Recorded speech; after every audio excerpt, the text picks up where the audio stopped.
boy, talk about a fall from grace. This is not the Eric G that we thought Montreal was going to get. There were big rumors going around talking about Erik Gustafsson, but instead, the Montreal Canadiens and Marc Bergevin acquire another defenseman in Erik Gustafsson instead from the Philadelphia Flyers with 50% salary retained. This is the trade right here. Montreal is sending a 7th-round pick in 2022 for Erik Gustafsson, who this year has 10 points in 24 games played as a left-handed 6-feet-tall defenseman. Now, Erik Gustafsson, to me, we actually have made a video about him before. We made a video back when I was in my first year of college, in 2018-19, he had 60 points in 70-something games played with the Chicago Blackhawks, and he was an absolute power play specialist. This season, though, after getting traded from Chicago to Calgary and eventually heading over to Philly, he's in a spot now where, on paper, this looks incredible. On paper, you're like, whoa, this is an offensive point producer. That's awesome. But, like, hold your horses right here. Because Philadelphia Flyers fans have been super happy about this. And you may be thinking, okay, well, why? Why exactly are Flyers fans happy that a half a point a game power play specialist defenseman getting traded for a 7th-round pick next year is a good thing? Why is that good? Well, it's because Gustafsson outside the power play really isn't all that great.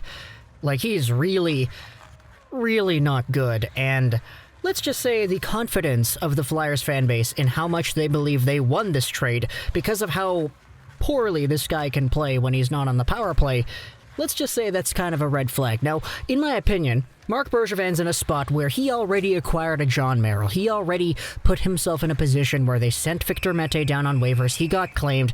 So I think they were in a position where they were pretty confident with where their defense core was. So a guy like this, Erik Gustafsson, coming in here with 50% salary retained, he's making $3 million until the end of this season, so he's making 1.5 in Montreal. Because Erik Gustafsson only costs a 7th-round pick, I don't really see this as a bad thing to try to experiment with that kind of player in your lineup, especially with the fact that the Canadiens on the power play are just... yeah, the Canadiens on the power play haven't been great this year.